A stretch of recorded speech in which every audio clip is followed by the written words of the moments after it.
Assalamualaikum warahmatullahi wabarakatuh.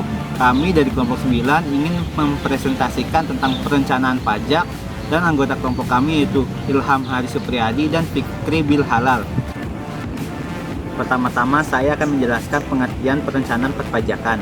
Perencanaan pajak merujuk kepada proses merekayasaan usaha dan transaksi wajib pajak agar utang pajak berada dalam jumlah yang minimal, tetapi masih dalam bingkai peraturan perpajakan. Baik, selanjutnya jenis-jenis tax planning. Tax planning itu dibagi dua, yaitu perencanaan pajak nasional, yaitu yang dilakukan berdasarkan undang-undang domestik. Yang kedua, perencanaan pajak internasional, yaitu perencanaan pajak yang dilakukan berdasarkan undang-undang domestik dan juga harus memperhatikan perjanjian pajak dan undang-undang dari negara-negara yang terlibat. Selanjutnya, motivasi dilakukannya tax planning. Yang pertama itu kebijakan perpajakan, kedua undang-undang perpajakan, yang ketiga administrasi perpajakan. Secara umum, dilakukan perencanaan pajak adalah untuk memaksimalkan laba setelah pajak karena pajak ikut mempengaruhi pengambilan keputusan atas suatu tindakan dalam operasi perusahaan untuk melakukan investasi melalui analisis yang cermat dan pemanfaatan peluang atau kesempatan yang ada dalam ketentuan peraturan yang sengaja. Perencanaan pajak untuk menentukan jumlah pajak terutang. Yang pertama itu memilih lokasi perusahaan yang didirikan. Yang kedua itu pengambilan keuntungan sebesar-besarnya atau semaksimal mungkin dari sebagai pengecualian. Yang ketiga itu memilih metode penilaian persediaan. Ada dua metode penilaian yang diizinkan oleh peraturan perpajakan. Yang keempat itu menghindari pemeriksaan pajak. Yang kelima menghindari pelanggaran terhadap peraturan perpajakan yang berlaku. Tahapan dalam perencanaan pajak. Yang pertama itu menganalisis informasi yang ada. Yang kedua itu ada membuat satu model atau lebih rencana kemungkinan besar pajak. Yang ketiga itu ada mengevaluasi pelaksanaan perencanaan pajak. Yang keempat itu mencari kelemahan kemudian memperbaiki perencanaan pajak. Yang kelima itu mengakhirkan perencanaan pajak. Selanjutnya ada aspek dalam perencanaan pajak. Aspek-aspek dalam perencanaan pajak diantaranya adalah aspek formal dan administrasi, yaitu kewajiban mendaftarkan diri untuk memperoleh NPWP dan nomor pengukuhan pengusaha kena pajak. Yang kedua ada menyelenggarakan pembukuan atau pencatatan. Yang ketiga memotong dan atau memungut pajak.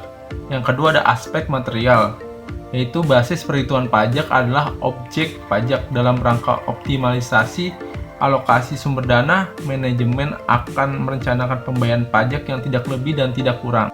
Selanjutnya ada konsep manajemen strategi dan perencanaan strategis. Perencanaan merupakan proses penentuan tujuan organisasi atau perusahaan dan kemudian mengartikulasikan dengan jelas strategi atau program, taktik atau tata cara pelaksanaan program dan operasi yang diperlukan untuk mencapai tujuan perusahaan secara menyeluruh. Agar mencapai tujuan, setiap perusahaan melakukan dua fungsi pokok, yaitu fungsi bisnis yang meliputi bidang pemasaran, produksi, keuangan, SDM, penelitian dan pengembangan dan sebagainya. Yang kedua ada fungsi manajerial yang meliputi perencanaan, pengorganisasian, pergerakan dan pengawasan. Selanjutnya ada strategi umum perencanaan pajak. Yang pertama ada tax saving, merupakan upaya efisiensi beban pajak melalui pemilihan alternatif pengenaan pajak dengan tarif yang lebih rendah. Misalnya, perusahaan dapat melakukan perubahan pemberian natura kepada karyawan menjadi tunjangan dalam bentuk uang. Yang kedua ada tax avoidance, merupakan upaya efisiensi beban pajak dengan menghindari pengenaan pajak melalui transaksi yang bukan merupakan objek pajak. Misalnya, perusahaan yang masih mengalami kerugian perlu mengubah tunjangan karyawan dalam bentuk uang menjadi pemberian natura karena natura bukan merupakan objek PPh pasal 21. Selanjutnya ada menghindari pelanggaran atas peraturan perpajakan. Selanjutnya ada menunda pembayaran kewajiban pajak. Tanpa melanggar peraturan yang berlaku dapat melakukan melalui penundaan pembayaran PPN. Penundaan ini dilakukan dengan menunda penerbitan faktur pajak keluaran hingga batas waktu yang diperkenankan, khususnya untuk penjualan kredit. Selanjutnya ada mengoptimalkan kredit pajak yang diperkenakan. Wajib pajak sering kurang memperoleh informasi mengenai pembayaran pajak yang dapat dikreditkan yang merupakan pajak dibayar di muka. Misalnya PPh pasal 22 atas impor, PPh pasal 23 atas penghasilan jasa atau sewa dan lain-lain. Selanjutnya di sini ada contoh kasus perencanaan pajak atau tax planning. Pada tahun 2011, PT Bukit Asam Persero Tbk membeli aset tetap berupa mesin dengan harga perolehan 1 miliar rupiah dan masa manfaat selama 8 tahun. Mesin tersebut dalam aset tetap kelompok 3. Di sini ada tabel 1 yang isinya perbandingan metode penyusutan. Di mana penyusutan menggunakan metode garis lurus dan saldo menurun. Selanjutnya, analisis seberapa besar efisiensi PPh yang dapat diperoleh dari masing-masing tahun yang diakibatkan dari pengurangan tarif PPh tahun 2009 sampai dengan 25%, yakni sebagai berikut. Di sini ada tabel tentang efisiensi PPh.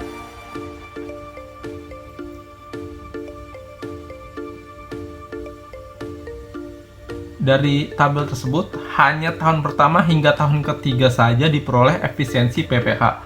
Di tahun keempat hingga tahun ketujuh terjadi sebaliknya efisiensi, tetapi kesimpulan ini masih taksiran kasar, belum bisa dijadikan pedoman dan harus dianalisis lebih lanjut dengan menghitung future value dari pengurangan PPh akibat penyusutan fiskal. Selanjutnya ada perbandingan menurut future value. Kita bisa lihat di sini tabelnya. Berdasarkan tabel di atas, dapat disimpulkan bahwa metode garis lurus akan menghasilkan future value dari pengurangan PPh akibat penyusutan fiskal yang lebih kecil dibandingkan dengan metode saldo menurun. Ini berarti metode garis lurus menghasilkan laba fiskal yang lebih kecil dibanding dengan metode saldo menurun. Yang kedua, dampaknya terhadap PPh badan yang terutang adalah beban PPh badan yang terutang menggunakan saldo menurun lebih efisien dibanding dengan metode garis lurus dengan mendapatkan penghematan sebesar 318.813.667 rupiah dikurang 350.371.503 sama dengan 30.442.164. Memberikan tunjangan pajak kepada karyawan. PP pasal 21 karyawan adalah pajak yang dibebankan kepada karyawan atas penghasilan yang diterimanya dari perusahaan. PPh pasal 21 itu dipungut oleh pemberi kerja lalu disetor kepada pemerintah. Ada 3 metode yang bisa digunakan dalam perhitungan PPh 21, yaitu yang pertama net method, yang kedua ada gross method, yang ketiga ada gross up method. Sekian presentasi dari kami. Kurang lebihnya mohon maaf. Wassalamualaikum warahmatullahi wabarakatuh.